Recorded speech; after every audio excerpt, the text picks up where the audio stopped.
abonnez-vous et partagez s'il vous plaît. Vos commentaires, vos remarques, écrivez-nous. Merci beaucoup.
Devoir, chercher l'information pour vous, c'est notre passion. Madame, Monsieur, bonjour, bonsoir. Ça dépend de l'ère à laquelle vous nous suivez de partout dans le monde entier. Bienvenue dans votre chaîne Expression 26 Télévision. Je sais que vous êtes tellement nombreux à être là en direct, en train de nous suivre de partout dans le monde entier. Mais qu'est-ce qui se passe avec vous informer par rapport, il y a actualité du jour, il y a mon Kolomoa Lelo, Awana Expression 26 Télévision. Toko solo makambu ya Bahati Lukwebo. Bahati Lukwebo akimi to akei wapi. Peuple congolais fungola misu. Peuple congolais zala ikenge lisu likolo ya lisu. Na moma oyo nde toyebaka ba traître banani. Na moma oyo nde toyebaka banani ba ko soutenir mwana mboka Fachi Beton. Na moma oyo nde toyebaka banani bazali pour Fachi. Na moma oyo nde toyebaka banani bali na fidélité ya mokonzi ya mboka. Est-ce que makambo koloba awa ezali lolenge nini? Makambo koloba awa ezali ko évoluer ndenge nini? Circonstance na yango ezali ndenge nini? Pe évolution nango ezali ndenge nini? Yango na sengi na batu nyonso bakolanda biso bozala toujours scotché branché na Expression 26, votre chaîne, de là où nous allons parler par rapport à l'actualité.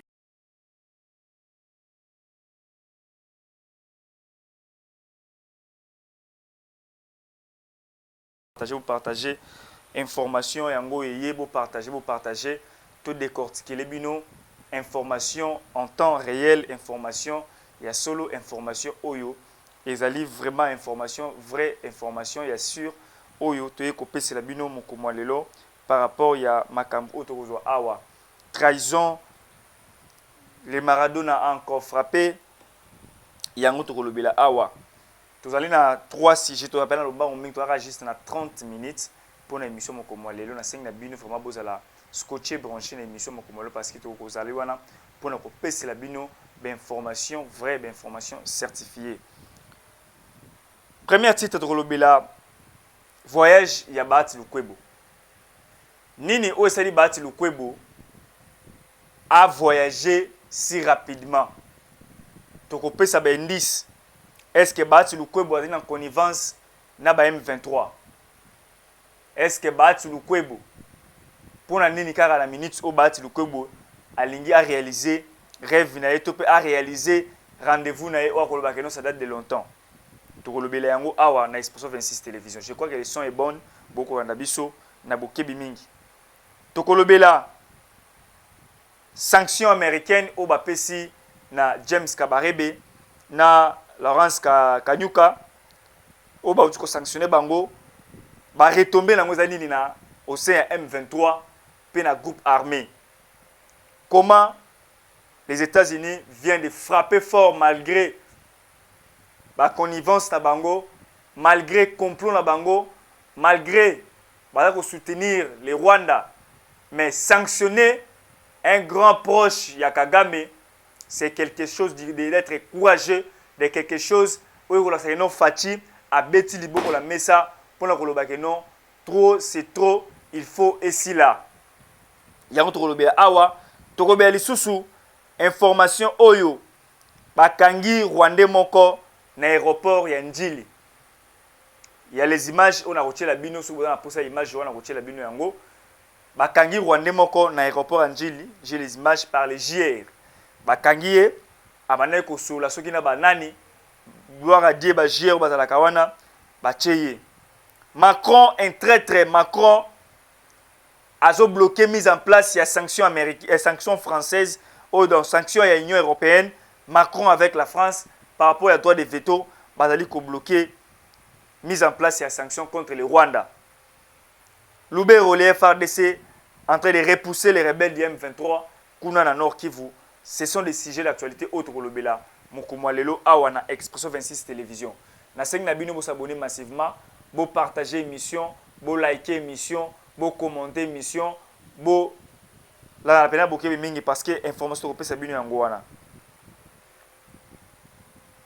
Na tangu oyo tozali awa, na moment oyo ya turbulence oyo, mwana mboka Fachi Beton, il faut la minute oyo, tout le monde a ba vrai allié na ye. Il faut tout le monde a batu oba ko soutenir ye parce que tangu boko lia bambongo ya gouvernement, tangu boko lia bambongo ba kota na bino, tangu boko lia bambongo ya makambu na bino, peuple congolais abane kota la bino. Na minute oyo esengi na bino bo soutenir mwana mboka Fachi Beton par rapport à visibilité par rapport à makambu na ye oyo azali na yango. Mboka toli maintenant menacé par les rebelles, toli menacé par l'ennemi. Bokoti la population lambda te ndeba na sima yango. Mot d'ordre na bino autorité morale, mot d'ordre na bino ba e oyo botinda ba liste et senge na bino bozala pe na sima mokonzi ya mboka. Toko lobela nani? Toko lobela Bahati Lukwebo. Bahati Lukwebo oyo asali vie na ye politique abandi ya una société civile mbala moko migré vers majorité parlementaire a commis membre du gouvernement. Bahati Lukwebo a bénéficié yena bana na mwasi na yena makambo na stuka la pouvoir. Bahati Lukwebo l'air Laurent Désiré Kabila ye. Bahati Lukwebo kanga et pas Laurent Désiré Kabila. Bahati Lukwebo a sa la prison. Il a été arrêté, emprisonné dans la prison na Makala. Bakanga Bahati Lukwebo. Bahati Lukwebo, l'air abimi na prison Makala, Malamoko, à Koti, avant de travailler na Joseph Kabila Kabangi. Bahati Lukwebo, si on surveille Joseph Kabila Kabangi, Bahati Lukwebo, allez, à travers Joseph Kabila Kabangi, Bahati Lukwebo, Azalaki. D'abord député national, il a été membre du bureau définitif, l'air Kamere a démissionné, il a comme membre du bureau, il y a président, il y a l'Assemblée nationale, à la questeur, je crois. Dans le bureau, il y a l'Assemblée, on a Bochab.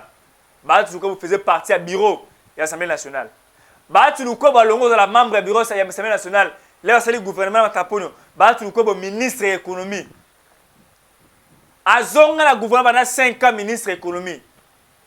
Bahati Lukwebo, azali encore élu, azali voté na Bukavu. Ba voté été na Bukavu parce que ba ambition na comme qui a comme présidence nationale. Bahati Lukwebo a s'imposer dans l'élection 2018 a comme sénateur. Là, comme sénateur, Aza d'abord na FCC, abandi ko tia Kabila mal à l'aise. Bahati Lukwebo tia Kabila mal à l'aise pour que akoma président du Sénat.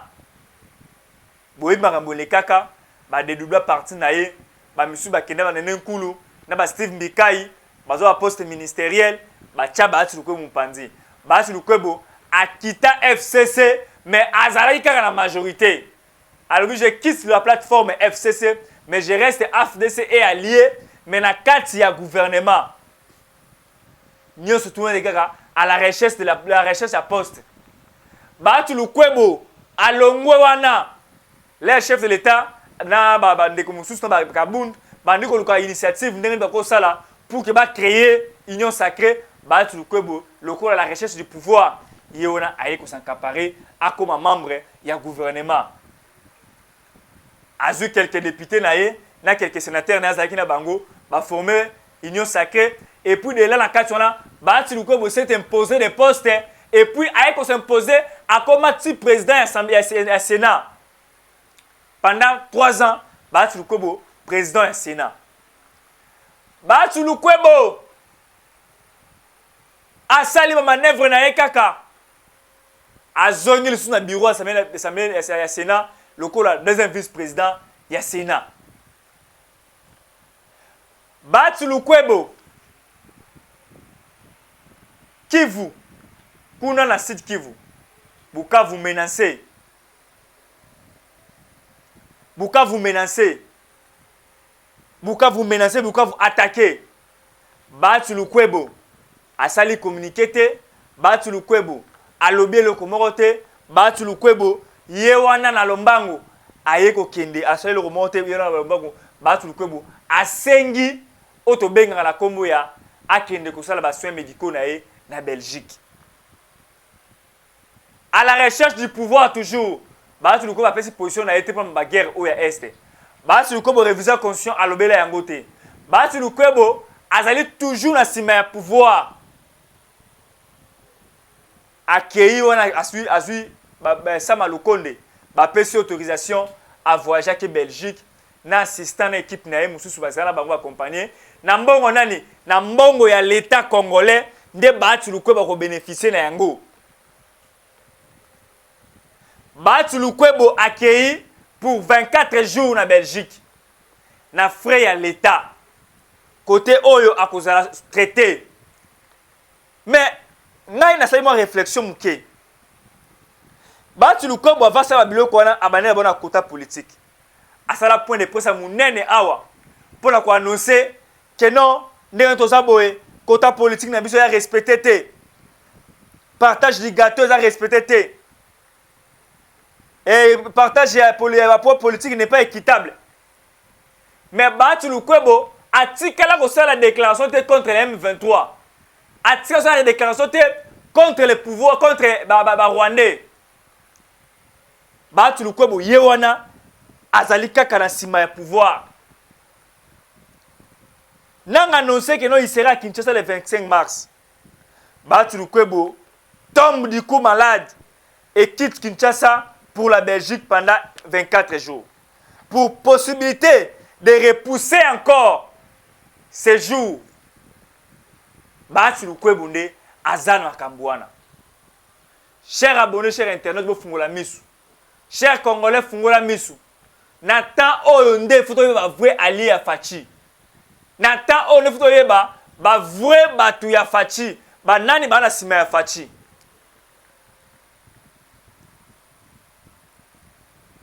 Ezana moment mo boete to yeba yango. Mais na moment oyo nde to koyeba ba vrai ali ya fachi. Fachi on a gagné diplomatie. Fachi on a d'aller avancer.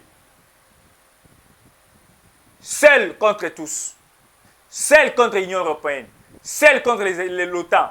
Seul contre l'Amérique. Fachi Azako Bunda seul. Sur mon commentaire rwandais, répliquer rapidement, puis attaquer rapidement. Boti ki la Rwandais tenté parce que Rwandais bazali wana pona ko bebisa réputation ya batu. Mwana mbwa.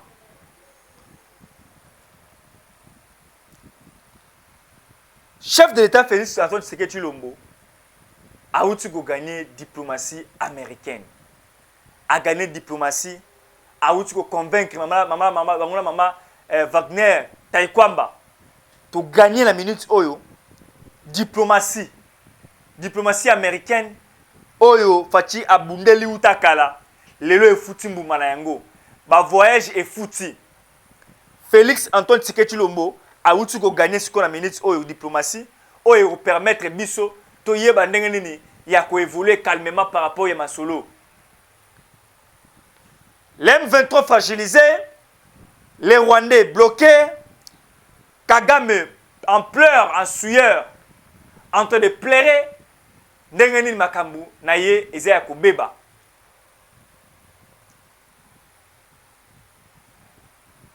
Bauti ko sanctionner Kanyuka. Or Kanyuka azali élément monteur. Élément moteur, il y a M23.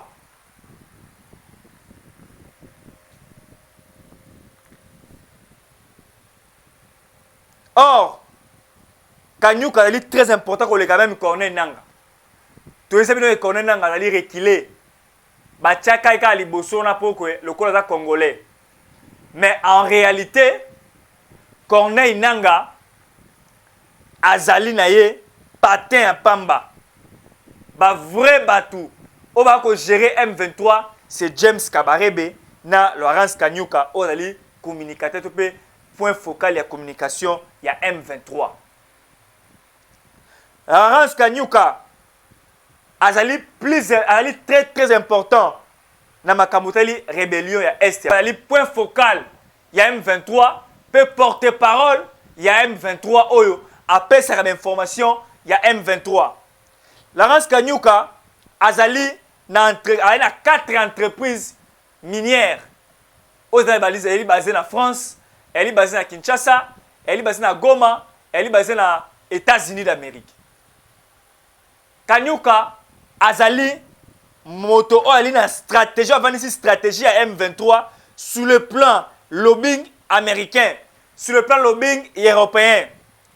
Laurence Kanyuka yende azali ko manigancer même sur le plan communication numérique. Il collabore avec d'autres journalistes et d'autres chaînes YouTube, même compte TikTok, compte Twitter pour booster la fausse information concernant FRDC et concernant les M23. Les vrais poisons rwandais, il y a Laurence Kanyuka, oh lelo États-Unis a outil ko bloquer to ba outil ko sanctionner. Ba retomber à sanctionner les alinini. Ba retomber à sanctionner les aliboy. Première chose, ba ko bloquer tous les comptes en dollars. Il y a Laurence Kanyuka na James Kabarebe. James Kabarebe, c'est lui le chef moteur, il y a armée rwandaise, puis c'est lui le chef moteur, il y a M23. Donc M23, il y a une grande partie, 50% armée rwandaise, 50% il y a armée au M23. Bango va gérer na kata est mboka na biso pour copier ba binere na biso. Boy bata James Kabarebe, ayaka Laurent Désiré Kabila awa, ayemba contourner ce côté est wana. Donc c'est lui qui a initié un mouvement au M23. C'est lui le vrai patron de M23. Donc, concernant fournir aux munitions, armement, logistique, c'est James Kabarebe. Mais pour le financement, ils ont pas Laurence Kanyuka na Kagame. Bangonde bavandeli masula M23. Yamoni États-Unis d'Amérique a outi ko sanctionner bango pour na koyebisa bango été c'est fini pour vous, vous ne pouvez rien faire concernant mbongo na bino. Laurence Kanyuka a une interdiction formelle ya okota États-Unis. Ba transaction bancaire na ye, pe ba transaction ya ba minerai na ye, ezali miso li bloqué. Donc ba asphyxier les M23.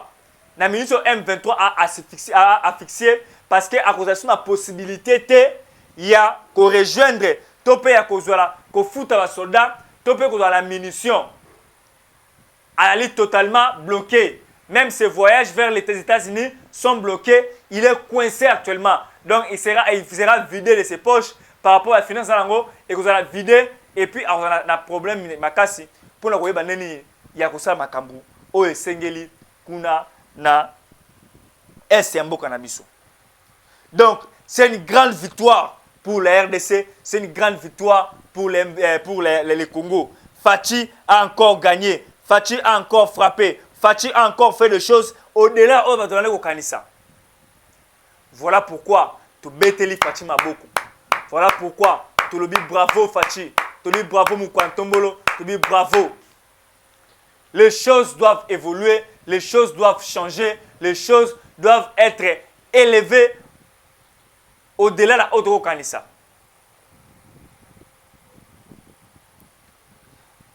J'ai une vidéo qu'on m'a envoyée ici. Une vidéo moko awa. Oyo bakangi rwandais na aéroport ya Njili. Tonto bakangi rwandais na aéroport ya Njili. Oui. Bakangi rwandais moko de JR ata ko benda ye ko kenenda ye ko tunu ba question ou tu as besoin atina tenue militaire population sengba bomaye. Mais habiter faut que sambisa ye ko yeba ko identifier parce que nous sommes tellement infiltrés que toko yeba soutenir toko sama par rapport à la situation. Mais on a toujours la sagesse peut militer ba nene ya ko réorienter ma eza kitoko. Bitumba nyonso esilaka na arme te bitumba mosusu esilaka na diplomatie. Na kata diplomatie nde ba arme bimaka na kata diplomatie nye eyaka susu cessez de fait. Na moya lelo Russie bavoi na eza likolo vers Minembwe et Uvira. Pourquoi la précision est eza na kata Minembwe na Uvira? Boyebi bien que Minembwe ezalaki mboka oyo ba français babandaki koyiba mingi à travers chouchou na bango mwana chouchou oyo bakangaki c'est pour Minembwe oyo atekaki oyo mwana chouchou abimaki milliardaire makambo nyonso oyo bomoni oyo mwana chouchou akelaki na procès na ye nyonso wana ezaki na Minembwe. Alors baye kolandela lisusu mpona kokoma na kati ya Uvira parce que na Uvira nde place ba minere oyo ebele ebandaki kosala république na biso ezalaki. C'est pourquoi bomonaki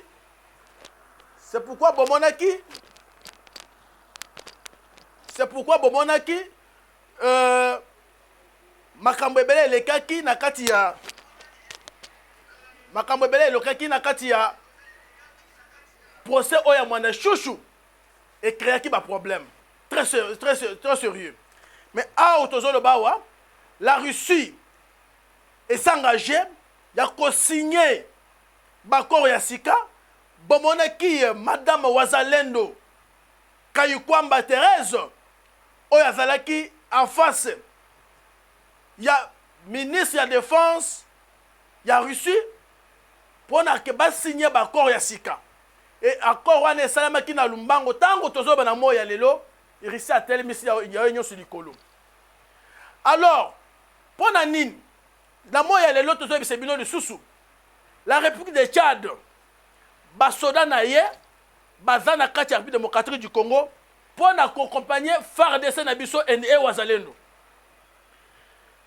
FARDC na yebisaka bino mingi awa toza armée ya PTT. Ceux qui FARDC tozalaki coincé et récupéré facilement et parce que na kati na biso ezaki j'ai ebele ya munguna o ebandaki ko salema. C'est pourquoi au moment FARDC abandaki ko bitumba nyonso ebandaki koleka FARDC abandaki ko perdre yango parce que na ligne ya commanditation la FARDC na makambo ezotala basoda. C'est-à-dire, mon coordonné, mon pèse ordre. Tant mon coordonné pèse ordre, il y a combattre, de au monde bazouaka. Basoda bazo avancer. Maintenant, ma cambo est le qui na est na biso ezakini. Basoda na biso, plupart bazaki bien déterminé parce que occupage au banana bazaki na bango, na lobby république na biso, mutoko se binote que munitions ezalaki te.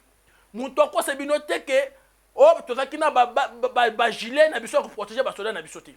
Makambo ebandaki nango koleka bien. Et la République s'est engagée pour soutenir le FARDC, pour soutenir nos jeunes Wazalendo, ou bandaki accompagner FARDC na front. Problème ezakini. Problème tango tokenaki na front, Bitumba s'est bloqué compte tenu des nos généraux qui étaient trop corrompus. Il y a Jaya Munguna. C'est pourquoi bon monaki liwa ya général Chirmwani et pesaki au lieu que Rwanda sepela atikala ki silence parce que batyo swana babande ko jouer Jaya Munguna. Et pour y aller plus loin, aujourd'hui bomoni général Oyo Makanika, oyo azalaki bien visé par notre drone, oyo akendaki kosaligné sima ya Ruberwa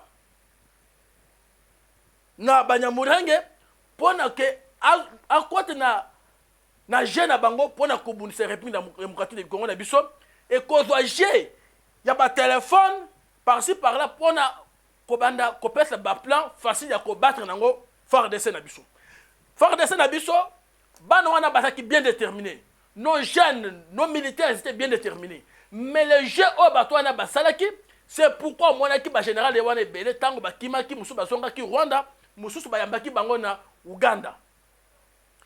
Et ils étaient bien occupés ya makambo wana et bomoni jeu et salamaki bateau wana mingi ba faire biso tomber et FARDC bateau belé ba kufaki malgré bitumba combat exact intense. Il y a quoi récupérer certains quartiers et réplication il y a des soldats na biso batiki babilo qu'on a sait plupart des soldats au barikrita qui na est au effectif ba pesa ki mukojambo ke ya lukuta batwa na bayaki compte tenu ba kota ki na j'ai ya ba rwandais et plupart ya FARDC bazaki na kati ya j'ai ya ba rwandais et c'est pourquoi plupart moni ba jeune wazalendo ba bandaki sur côté mais la ba FARDC ko ba ke biso tout dans au front pour nani bozo tike manduki bozo kima et bon on a qui dernièrement ils qui bitumba et baluki FARDC et wazalendo général o mécanique tango kufi tango tozolo ba avec qui bien visé par notre drone Jacobo Maye et bozo mona discussion izoleka ba M23 na fait que nanga bazo senga ke bazo ebemenaye ba kene nango na Rwanda. Moutou na koufé na République démocratique du Congo. Bozo ebe menaye, boke nango na Rwanda, kosala nini. Et tango tozo le bao, match e baluki. Bomoni tango ba général na biso ba tikala ki muke. Ba sui conscience à bitumba. Combat bimaki intense lobby. Ya ba récupéré dans certaines villes. Ba récupéré ba village ebele. Oyo bitumbezaki makasi lobi bande omoni FARDC a telemelaki pona ko récupérer territoire oyo batakaki lobi makasi par commandant ya Sokola 1 oyo azaki na Robert au centre qui a gagné maintenant la ligne de front et bitumbe ya lobi omoni tolongaki yango et village oyo ba nongoli biso balinga ba occuper bazongaki ti na 30 km bato ebele bazolo ba pona ni bazongaki ba replier musikate baza pembeni bitumba wana ezaki stratégie ya bato baza recommander ba FARDC et bato wana tango FARDC ya comprendre que plupart de nous bazo jouer baja ya minguna maintenant on a commencé à combattre bango et na ebisa kibino Rwanda en tant que pays mouké, RDC a la population est belle, aucun jour que Rwanda peut nous battre. Rwanda, s'il arrivait à combattre RDC, kaka pona G, oyo le kaki wana. Mais tant que tu le bawa, la Russie a taliba intérêt na bien, na kati ya République démocratique du Congo na bien. Et toi, il y a qui mokozamboka. S'il s'agit qu'on signe d'accord ya minene, signé d'accord que Batouana ba mona moyen ya concéder surtout Rwanda à ces territoires na biso tous même tous à coloniser et pas ba Rwandais.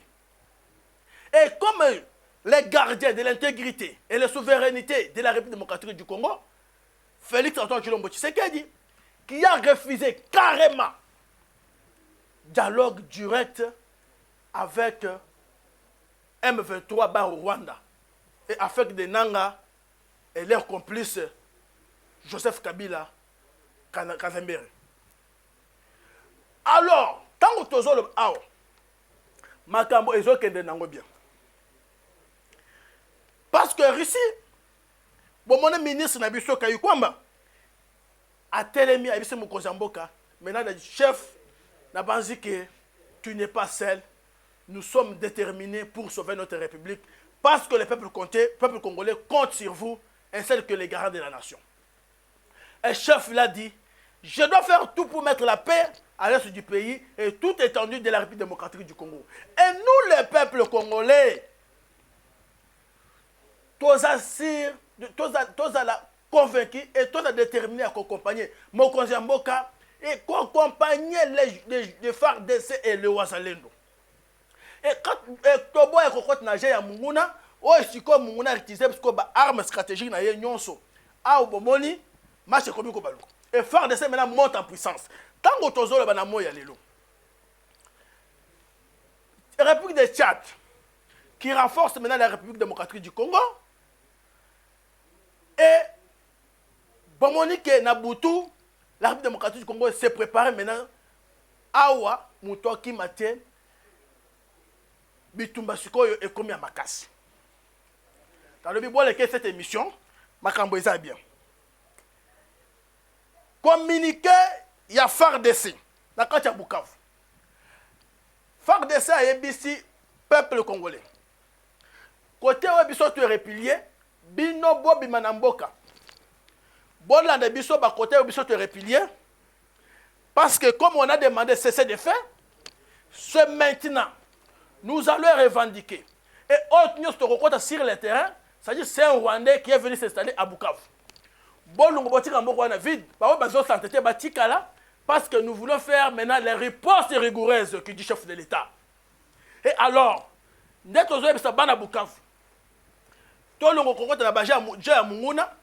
Bolanda communiqué à FARDC à quoi que Bolungwana Katia ville, Bolanda côté FARDC à Vandeli. Parce qu'il y a une réponse rigoureuse maintenant au Écossais na Katia Bukavu.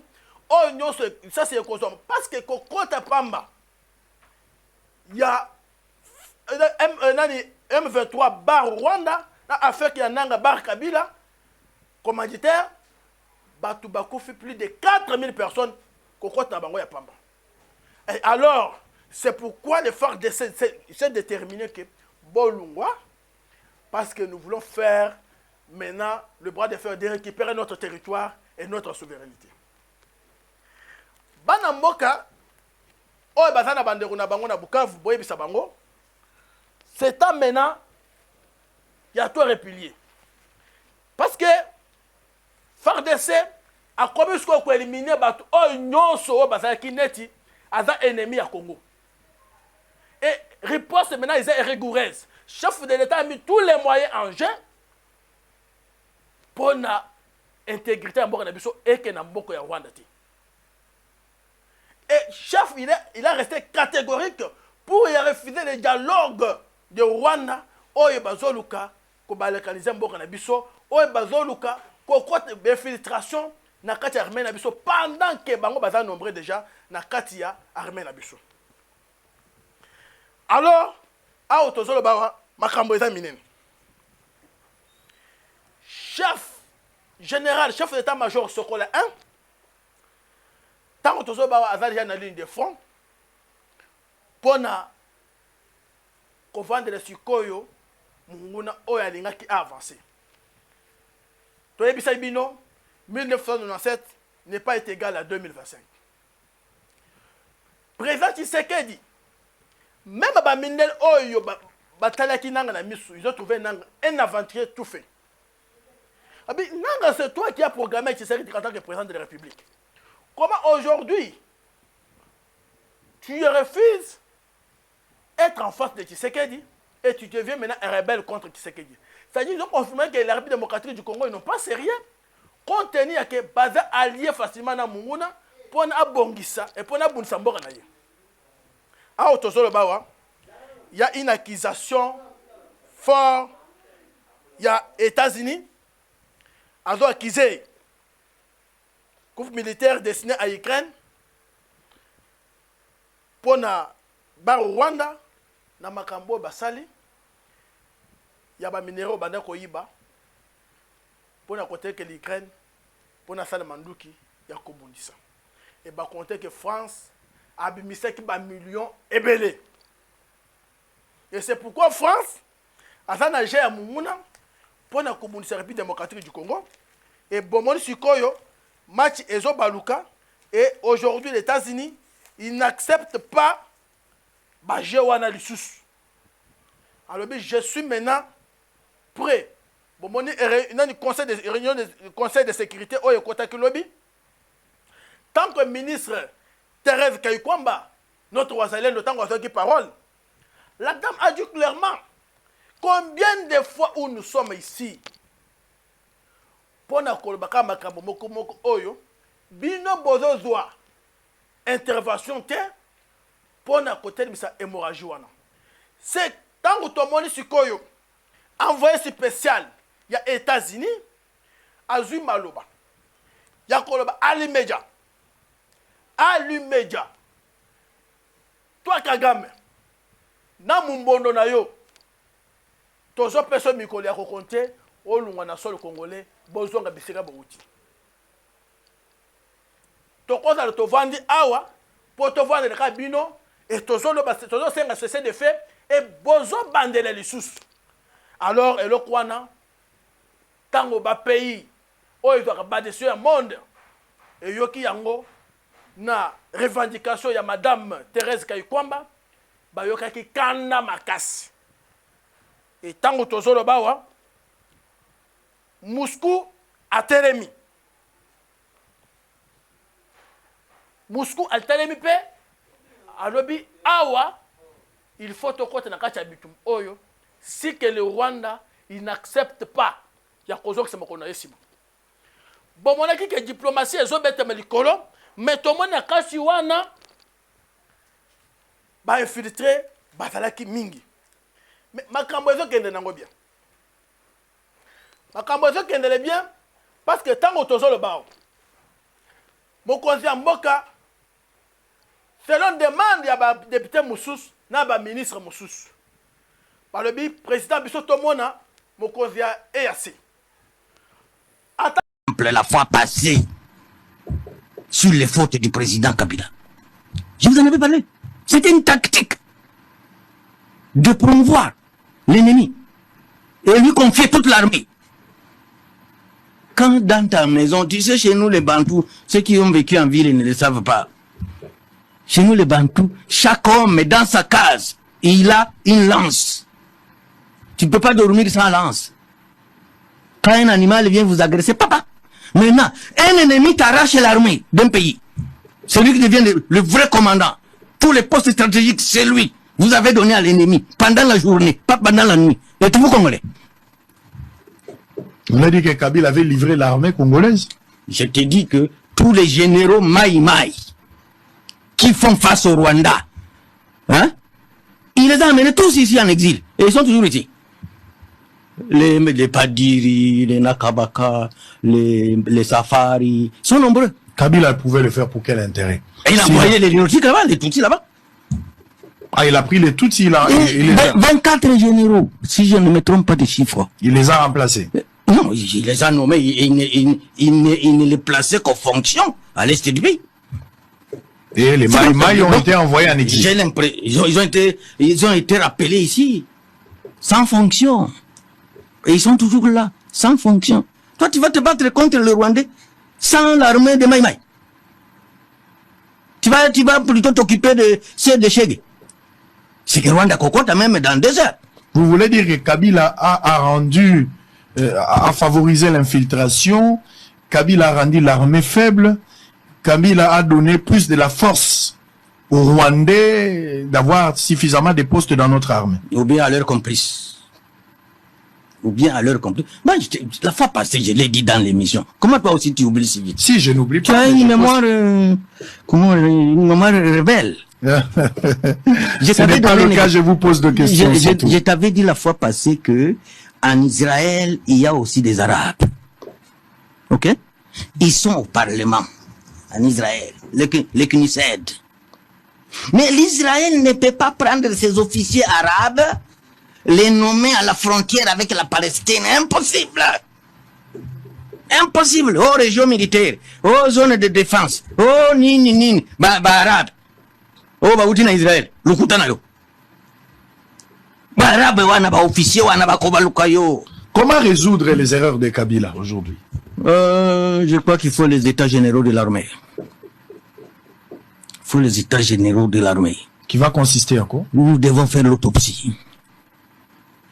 Tout celui qui aurait pris l'arme contre la République, contre le pays, non seulement il doit plus être à l'est du pays, mais il faut lui donner le délai pour qu'il quitte notre armée. Et il faut une fiche civique pour chaque militaire. Comment vous allez avoir des officiers anti-patrie? Ils ont déjà tué. Ils se sont enrichis dans la rébellion. Et vous les prenez comme des héros. Comment ça se promener dans les meilleurs jeeps dans la capitale? Si ma Vous étiez en train d'expliquer quelque chose de très ma important. grand-mère apprend ça. Vous étiez en train d'expliquer quelque chose de très très capital. Je pense qu'il faudra. Sur la sous-région des Grands Lacs. Ouais. Oui, c'est pourquoi je te cite. Allez-y. Je te cite quelques présidents Peul à l'ouest du pays. Donc, je te dis que Bill Clinton a fait. oui, il a monté un chien sur un arbre. Et quand tu lis le livre de Charles Onana, mon frère, sur le démantèlement de la République démocratique du Congo à partir de 1994. À partir de 1994. Je le cherche, je ne sais pas où le voir. Et voir le déploiement de l'armée et des officiers militaires et des renseignements américains qu'on a déployés en TB, qui venaient maintenant renforcer l'armée de Kagame, et les millions et les millions qu'on lui a donnés. C'est comme ça que Bill Clinton a grondé Jacques Chirac sur son opération turquoise. On a étouffé cette opération turquoise pour favoriser à Kagame de démanteler la République démocratique du Congo et s'occuper de toutes ses richesses. Organiser les pillages. Démanteler. Donc, pour Bill Clinton, la mission de Kagame est que ce pays devienne un non-État. Un non-État. Et ils ont utilisé des complices. Vous allez lire dans le même livre